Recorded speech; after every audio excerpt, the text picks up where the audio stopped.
Harvey was born into the world upside down, back to front, and was christened Harvek Miloš Krumpetski. Ces personnages sont souvent inspirés de vraies personnes ayant côtoyé Adam Elliott, comme son oncle, personnalité singulière aimant son chien Reg, son encyclopédie de la guerre, sa boutique de clous, mais détestant les escargots.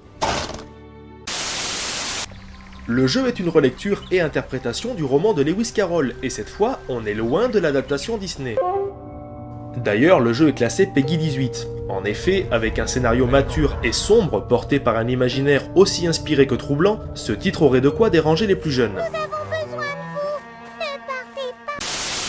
Savez-vous qu'avant, quand il a 10-12 ans, Roger c'est un petit morveux, qui fracasse ses raquettes, qui les balance, parfois par-dessus le grillage. Sa maman a tellement honte qu'elle ne veut plus aller le voir jouer. Roger ne supporte pas la défaite, à tel point que quand il joue aux jeux de société avec sa sœur, il triche. Pas question de perdre, surtout pas perdre. Sinon, il envoie tout valdinguer. Au tennis, après chaque défaite, il pleure de rage.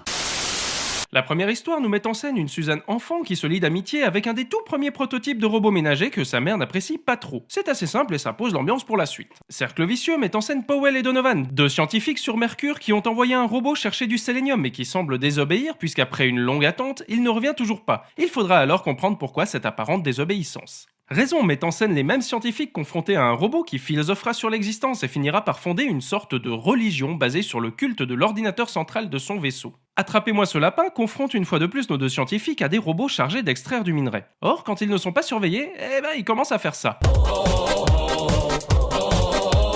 Du coup, c'est assez bizarre.